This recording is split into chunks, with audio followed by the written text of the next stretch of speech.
What's up, everybody? My name is Mel, and welcome to Life Coaching by Mel. Here at Life Coaching by Mel, we speak truth regarding the nuclear family. And if you're new to the channel, do me a favor, hit that subscribe button, hit that notification bell so you get each and every one of my videos. Hit that like button for me. Hit me in that comment section. Today is going to be an invigorating conversation that I know you want to contribute to. And be sure to share this with at least one person. Let's get into today's topic. On today's topic, we're going to discuss this age-old question, ladies and gentlemen. This age-old conversation. There seems to be no resolution to it, but we're going to try our best today. Black men dating outside of their race. I have an amazing panel for you today. I'm going to allow them to introduce themselves, and we're going to start with this question as well. What is your overall stance on black men dating, marrying outside of their race? We're going to start with Ashley. Ooh. I'm ready for Ashley's answer. Okay, well, to introduce myself, my name is Ashley. I have my degree in theology and I'm a bartender, so I always tell people I'm all about the spirits.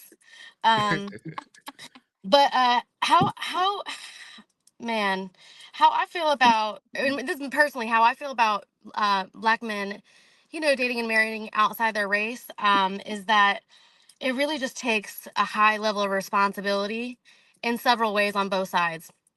So, first of all, you have the responsibility of the black man to be able to share his culture, or his culture to his wife or girlfriend or whatever, um and he has to really incorporate her in that and not make her feel ostracized from that culture, even though you're going to feel those differences, and then there's a high responsibility on the woman to be very empathetic and to also do a lot of soul searching herself to see what her own biases are, because as a white woman specifically, it could be any other culture, but we all have our own, things that we believe and feel, and biases that sometimes we don't even know exist until you're in that situation, and then it's come to Jesus moment. You got to figure that out. But also, um, I think that you have a responsibility together to, be committed to not letting the narrative of the social climate be that in your own home. So you have to decide together what do we want our climate of our home to be like, knowing what the world is like, and then make that happen for yourselves. You know. Good stuff. Phil.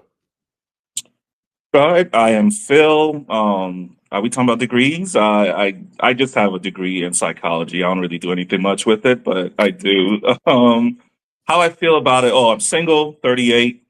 Introduce myself more. To Ashley's point, I agree with that. First of all, I feel about it. I'm all for it. Dating every race. I believe that finding your perfect match and the person that suits you like the best may not be your same color. It's more about the personality and what you have in common and what you gravitate towards. But to her point, I agree that there's a responsibility there. I feel like if a person is going, like, for example, a black man is going to date other race or date a white woman, you have to have the confidence to understand that and the grace with them to understand they may not understand everything about your culture. Ingratiate them into it and be gracious with it. Understand that it's a learning process and be confident enough to deal with the opposition that comes with it, because that sometimes you will deal with in different areas. Be willing to protect her, be willing to stand by her, be willing to be gracious and give her time to learn and include her in the experience and understand, kind of see things also from her perspective to understand what she's also dealing with and not just what you're dealing with. So, Mhm. in a nutshell, I'm all for it, but there's a responsibility with it as well. Yeah. Good stuff. Tamara. Well, hello. I'm Tamara. I am a wife, a mother. I'm also a cybersecurity analyst. So I'm a Nice. techie. I'm a techie at heart. I wear many hats at my job, but we won't go into that. But this, I don't have a problem with it. And I was telling Mel, I feel like I would be the perfect person to talk about this because a lot of the men in my family all dated outside their race. I can't Mm. even think of, like, mainly on my mom's side, my aunt, she's Italian. Two of my cousins, they're both recently got married to white women. I have some other male cousins. One's Hispanic. He married a Hispanic woman. So I'm used to it. I think I'm used to seeing it. So I've never had a problem with it. You can't help who you love, right? And I just feel like you should, be given that room to do so. I do agree that it takes a lot of responsibility on top of, there should be some talks that happen. Like from what I'm seeing when it comes to racial dating or interracial dating, is family. So it's not even necessarily the couple, it's their respective families that may have, more issues than they do. So you have to have a responsibility to protect each other and your, relationship when it comes to stuff like that. So yeah, opposition could come from external places, but mainly, it could come from your own family. So yeah, you got to do your due diligence in regards to that. But I'm open to it. I don't have a problem with it at all. So Love it. I And think you that's my got stance. well, nice, good stuff. And you hit on what's the next question here. What have you noticed about the treatment that black men receive? Black men who date and marry outside their race. What have you noticed that they receive, the treatment they receive from other people? We're gonna start with Phil on this. It always varies. It depending on sometimes where you live, the culture you're around. Like Tamara was saying, your family. There's definitely the negative appearance of it. I'll never forget one time I think I was in Atlanta and I was on a date with a white girl and the looks that Mm. I got, they didn't have to speak. Like the looks were louder than if they spoke, but I'm a very confident person. Did So she notice? Did she notice? Did she notice? Yeah, of course. I Oh, had to okay. I'm just explain to her why the looks were. She was okay. white. She was white, and I had to explain to her why the looks were. And I didn't prep her enough for it. She could handle it. She's pretty strong. She could handle it. Mhm. But it was. I wasn't even surprised at the level. Like it was like they didn't care. They wanted you to know that they have a problem with it. They didn't say anything vocally about it, but the body language, the look was pretty apparent. And so there's a lot of people that feel like you should only date your race. We see it on social media all the time. It's a conversation all the time. So it's not accepted. I'm sure there's multiple reasons why, but I've noticed some people open to it, but there's a lot of people that are not open to it, and vice versa too. There's even like the white, family that don't want their daughter to date black. My freshman year, I I dated a white girl my freshman year in college, and her family, her dad was so racist. She told me that if he knew, she would be disowned. It was that serious. Wow. Right. And so I met the mom. She was cool. Never met the dad, but I had to end the relationship because it was such pressure. Her sister, well, she always got in an argument with her sister. Her sister's like, "You're going to tear the family apart." And I'm like, "Listen, you clearly you feel like you're living two lives. This is too much." So I actually had to end the relationship because of the fact that she could never bring me to her family. She could never talk about me with her family, and she felt like she was living two separate lives. So it was really that serious. So yeah, on both sides, they can definitely be a strong opposition to it. Yeah. Well, you took a white woman on a date in Atlanta. That's shark infested water right there, bro. I know that's right. Tamara. Oh my god. Um, it- I just feel like okay, from I can't really say I've seen any opposition like just from my family members, so to speak, because we're really pretty much accepting, and like I said, it's prevalent in my family. But when you see like how people talk like on social media, Lord Jesus, I feel like black women specifically have a problem with it, and Yeah. I don't know why they have a problem with it because again, as a woman, you wouldn't want to, whether you black or not, you don't want to be told who you can and can't date. You know what I'm saying? And they think that, they get better treatment, because of that. But a lot of, from what I'm finding, a lot of the black dudes that do date outside their race is normally the men that black women don't give the time of day for whatever reason. And not to say that it's right, but don't complain, when they decide to try to find love elsewhere. Yeah. I just think it's more backlash from black women, and I hate to call black women out, Lord Jesus. No, I do, but they want to be able to date outside their race with no problem, but then have a problem when a black man does it. And Mm. I just, I don't think that's fair. I feel like that's a double standard, and men should be able to date whoever they want to, essentially. But I think that's probably the most I've seen. And then you do have like the family members, that are not cool with it, So again, it just depends on the dynamics. It really just depends on the dynamics and the type Yeah. of family you come from. Um, but yeah, I think that's really it. I think the most opposition is the black women when it comes to how black men move in the dating world. Nice. Ashley. Yeah. Sorry, there's an ambulance going by. I don't know if you heard that. This is a good question. Yeah. Now I'm so blessed by the Lord that my parents, they had their own struggles. They weren't able to raise me, so they gave me up, um, to my dad's mom. So basically, my grandma raised me. But I'm really blessed by that because my dad and my generation before that, we were settlers from Germany, England, and Italy. And so, I mean, I was raised by immigrants basically, and they were like, "Heck no, stay inside your race." Which I'm like, "Well, there's three of them. Which like which race do you want me to stay inside of?" But yeah, my dad actually had a conversation with me one time where he said if I ever dated a black man, that he would take out my husband and take out whatever children we had together. So, I mean, for some people, it's very What? serious. Yeah, I That mean, is he's crazy. crazy. No, I mean, he That gave is me up, so crazy. it's whatever. But yeah, but so, and that's something that kind of like stuck with me for a while. So it kind of like made me feel very insecure because I basically grew up very attracted to people of color, whether it Hmm. be Hispanic, Asian, black, whatever it was. I liked, you know, people of color. So that was hard for me because I'm like, well, why do I have these feelings? And I'm just like, dealt with a lot of almost shame from that. Hmm.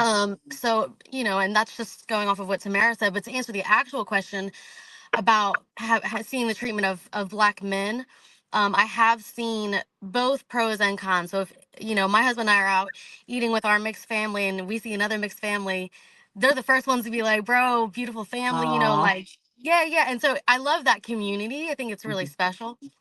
um, but then you have family members of his that, I mean, they went off one time about, you're not pro black to him. You're not pro black, you're not pro the, black African American man, all these things. And I felt like they were invalidating his character and his Mhm. strength and like just everything about him, so that his voice in the conversation no longer could exist because he's married to a white woman.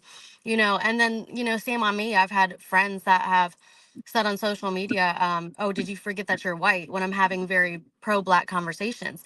And so these are just the things that you're gonna Mm. deal. I mean, you're just gonna deal with them. It's just part of it, and Mhm. it just comes down to we just don't match. You know what I Mhm. mean? Mhm. And that's just what it is. It just is what it is. But I mean, is it worth it? Absolutely. But do I see the mistreatment of specifically black men? Absolutely. Yeah. Yeah. Any responses to that or to anything that was stated? Well, I just think it's so interesting, like, when she said, you see another blended family or a mixed race family, and it's just like that community. And sometimes you need that. And I didn't even think about, like, just hearing from your perspective. You brought up some things like, yeah, I was actually you being on this panel, I had a feeling. Okay. I was like, she must. Okay. So and But so yeah, it's rare that you hear it from, the other side like that. And some of the, like, people are questioning your, ethnicity now because you're yeah, dating somebody, outside your race. But why does that make me less, than what I am? I don't know how that happened. I don't know. That's I like pretty it That though. was cool. a fire point. That was a fire point No, No, right Great there. point. I no, Great like it point. wasn't. I did it. Finger snaps. not. Oh my god, right. But yeah, it's interesting to hear from your standpoint. And then, like, there are times where, like, I know this one couple that we're friends with. I'm friends with on Facebook, but they're a blended family. It's a black man and it's a white woman, and she talks a lot, about a lot of the black issues. And sometimes she gets backlash because she's speaking up so much. But again, Yep. this is not even, people just look at things, because in like a granular manner like that. But even if you were not dating somebody outside your race, I think we all as a people should stand for what's right and what's wrong, period. Absolutely. So it shouldn't even matter who she's married to or who he's married to. Right is right and Hmm. wrong is wrong. And people have to learn how to separate, your color, from that. Um, Hmm. so I just think that's so interesting that people were trying to your own race was trying to disown you, girl. Like, that is crazy to me. That's so Yep. crazy to Yep. me. Yep. Well, So Yeah. because how do you the deal with only it? how did I deal with it? Hmm. You know what? And I just call out. I feel like everybody that makes comments that are negative, it's really a reflection on them, not me. And so I really just put it back on them and say, like, I'm sorry that you're so uncomfortable that I'm not, that you feel like I'm not sticking up for white people now. That feels like a you problem, though. You know what I mean? Like, Right. you got enough of you anyway. I don't know why this matters, but you just put it back on them. Like, that's not my thing. It's not for me to care about or to validate, you know? 100%. And I think what was it? I think it was that Dr. Umar that was talking about how if a black Oh Lord. man dated a white girl, like a white woman would never understand the struggle of a black man. And what I've seen, white women who date black men will put their life on the line over any injustice. When I was like, even in situations where a black person may stand down, they, especially if they have kids with that man, but when they see injustice, they will go sometimes overboard, and we will defend that black man big time. It's what I've seen. So that narrative is just so not true. It's so not true at all. Yeah. I And I agree. if had a I can, bad joke. can I I'm gonna comment let it on go. that specific thing? Please do. So, from my perspective, being a white woman, I think that once you're with a person of color, you feel your own privilege and how the world treats you differently. That's just real. So I think at some point the reason white women go so hard is because we understand that the world will hear us and that I'm going to use my privilege for this moment. Okay. Not for me to get out of a speeding ticket. You know what I'm saying? This is what I'm using my privilege for. Yeah. Good point. Most definitely. Yes, I'll say white women are some of the most brave people in the world. Do you ever see them go like up to like random animals? Like you'd be like, Oh yeah. Listen. What white women, I just say, actually no shade. This is not even supposed to be a shady statement, but y'all be some bold women, boy. Y'all are bold. And so that's why I'm like, I'm not really mad at it. Like sometimes, because a lot of times, if you're using that boldness in the right capacity, yeah, that could work out, in everybody's favor. But yeah, white women be Yeah. some bold individuals, boy. I, I'm not that type. If a gun goes off, I don't run to the window. I'm not trying to look. hey, what's up, everybody? My name is Mel. Thank you for joining my channel. Thank you for checking things out here. Oftentimes, we go on people's pages and are like, man, what is going on here? What is the purpose of this channel? So let me be clear. The purpose of this channel is to speak truth regarding the nuclear family. And when I say truth, I'm not saying my truth, not your truth, but the Lord's truth. All about the word, all about the ways and the will of God. What does he have to say about the nuclear family? And I believe the generations of today, whether it be Gen X, millennials, Gen Z, Gen Y, whatever the case may be, I believe now we have a very toxic relationship regarding marriage, regarding family, regarding having children. We're in a toxic dynamic as we speak. And honestly speaking, a lot of the answers that we're looking for in our community, a lot of the cures and a lot of the answers would come from a proper, fulfilled family home. If you go down the line of everyone's individual trauma, there you will find some negligence or some type of issue that they had with their parents. So here on this channel, we address those things head on. We don't place fear in those issues and avoid the topic. We do what Jesus did. And when he said, don't assume that I came for peace, but I came with a sword. I came to turn family members against family members if it means you following me. If you have to cut them off, if you have to address them and have arguments for you to follow me, so be it. And I think at this point in our society, we're at the so be it stage. So here at Life Coaching by Mel, I'm all about bringing healing to that. And the number one way to do that is have honest conversations. So if that's something you like, that's something you're into, that's something you really want to be a part of, be sure to hit that subscribe button. Be sure to comment. Let me know what you think about everything. I do my best to respond as often as I can. I want to hear from you guys. This is not about me. It's about healing our nation, healing our states, healing our cities, healing our community, healing our homes. Love you guys. Take care. Let's go.